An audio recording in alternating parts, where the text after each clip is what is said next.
जय जिनेन्द्र।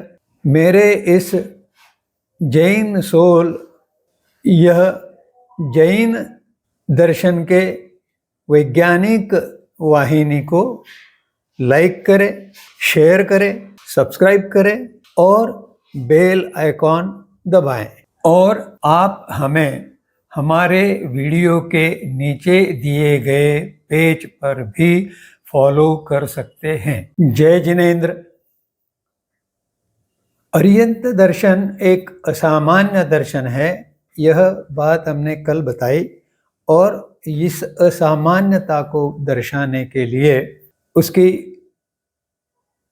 अनादि अनंतकालीन प्राचीनता और उसके विराट स्वरूप का विश्व, इनके माध्यम से यह असामान्यता बताने का प्रयास किया।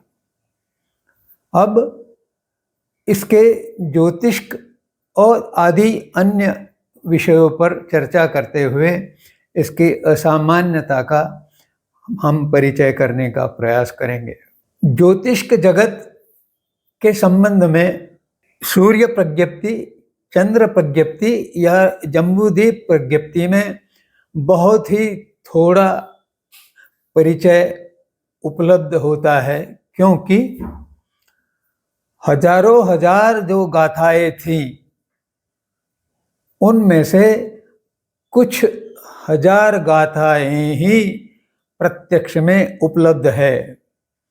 और उस कारण जब अर्धमागधी भाषा से हिंदी में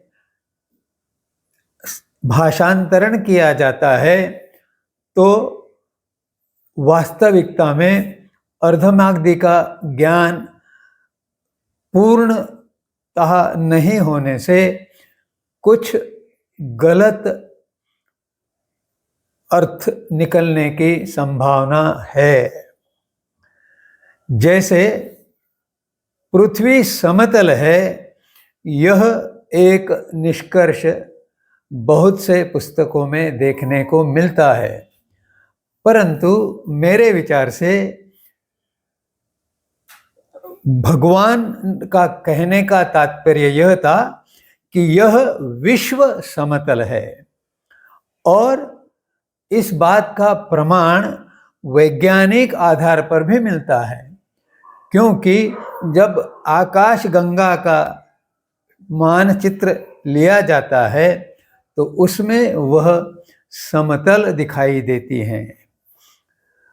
और इस कारण विश्व समतल है, न कि पृथ्वी। यह एक निष्कर्ष निकाला जा सकता है। और खगोल यह शब्द संपूर्ण भारतीय दर्शनों में बहुत बार उपयोग में लाया गया है।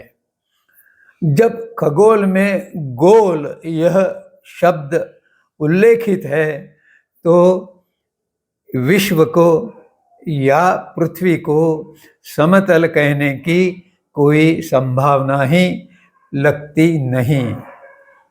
परंतु कुछ अल्प ज्ञान के आधार पर जो निष्कर्ष निकाले गए हैं वे गलत हो सकते हैं, ऐसा कहने के लिए पर्याप्त कारण है।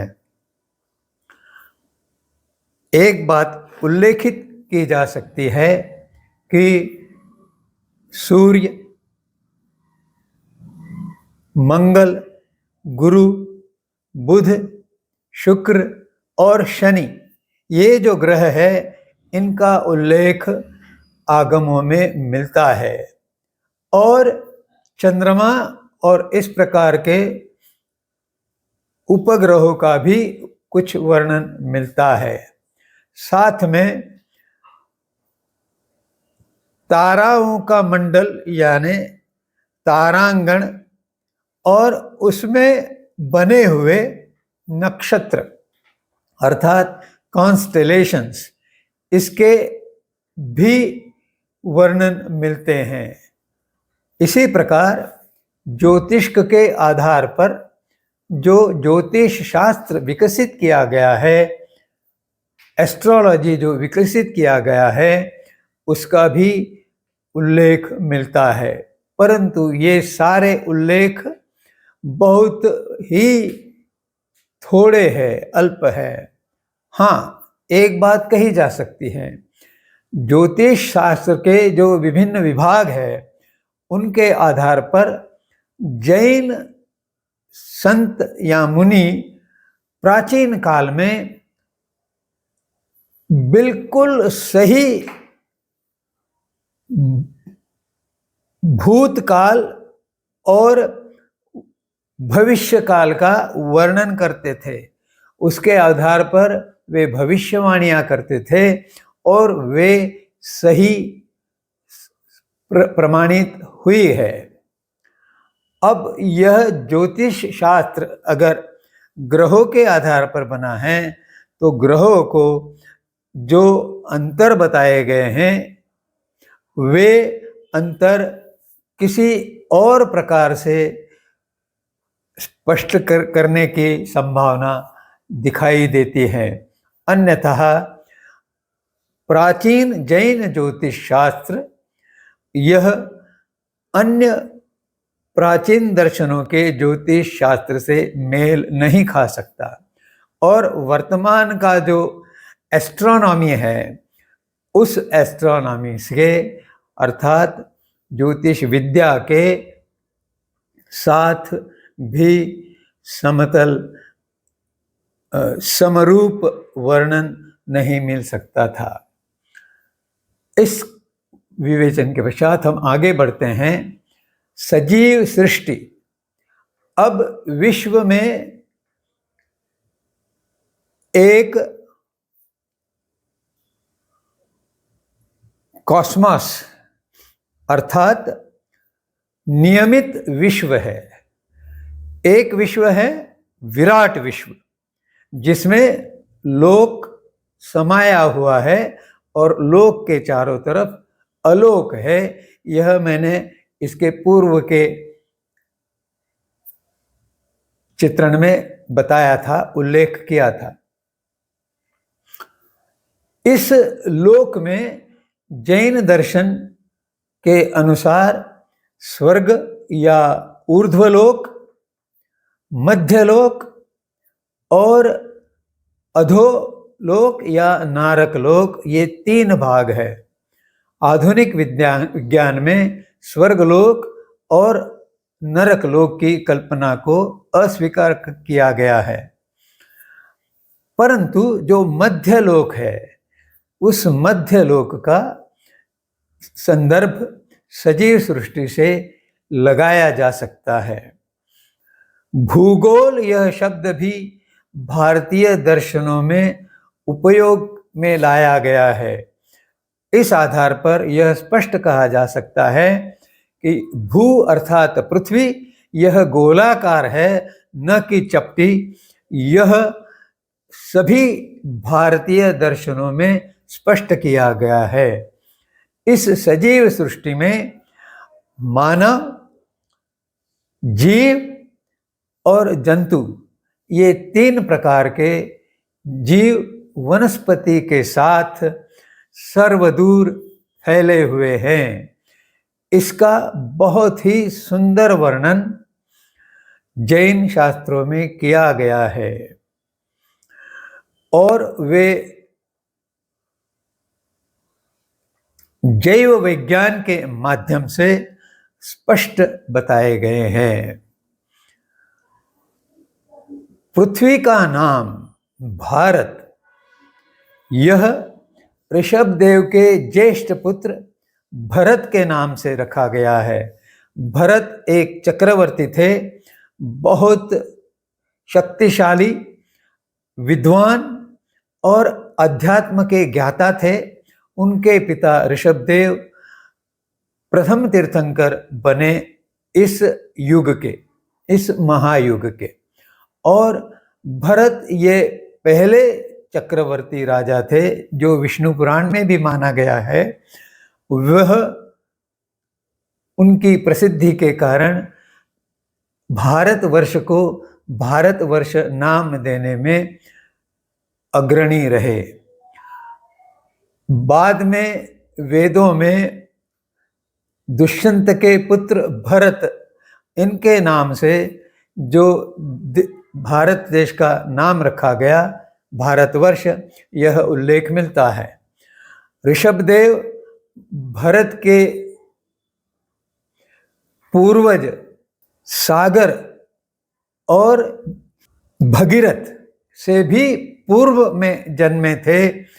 इस कारण वेदों के भरत से जैन दर्शन के भरत बहुत ही प्राचीन हैं और इसलिए विष्णु पुराण में भी यह उल्लेख किया गया है। ऋषभदेव पिता और मरुदेवी माता के पुत्र भरत के नाम से इस देश का नाम भारतवर्ष रखा गया। बाद में आर्य शब्द का प्रचलन हुआ और उससे आर्यावर्त यह नाम भी भारत देश को दिया गया। यह पृथ्वी का छोटा हिस्सा है, परंतु जब सृष्टि का निर्माण हुआ था, अर्थात जीव का प्रादुर्भाव हुआ था, उससे पहले जो विश्व था वह भारतवर्ष के नाम से जाना गया था। अब यहाँ पर सजीव सृष्टि की बात रोकते हुए वैज्ञानिक विचारधारा जो जैन दर्शन की है, अर्यंत दर्शन की है, उसके आधार पर वह असामान्य दर्शन है, यह स्पष्ट किया जा सकता है।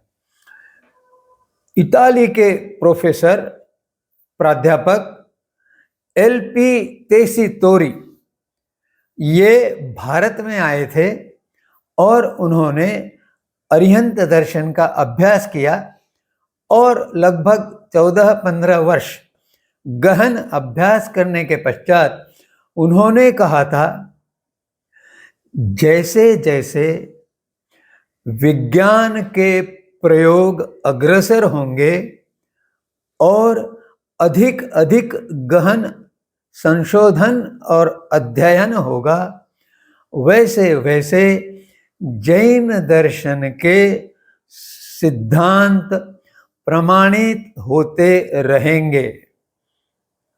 यह उन्होंने लगभग 150 वर्ष पूर्व कहा था और इसका प्रथम प्रमाण डॉक्टर जगदीश चंद्र बसु द्वारा वनस्पतियों में प्राण है, यह प्रयोगों द्वारा प्रमाणित करने पर मिला, जिससे प्राध्यापक तेसीतोरी का विधान सिद्ध हुआ।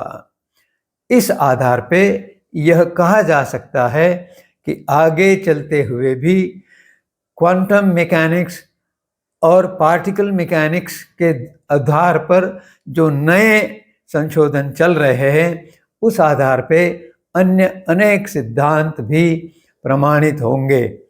यहीं पर विवेचन समाप्त करते हुए आपसे आग्रहपूर्वक प्रार्थना है कि अपने मन में उपस्थित प्रश्नों के उत्तर पाने के लिए उन्हें कमेंट सेक्शन द्वारा प्रेषित करें और उत्तर पाएं। जय जिनेंद्र।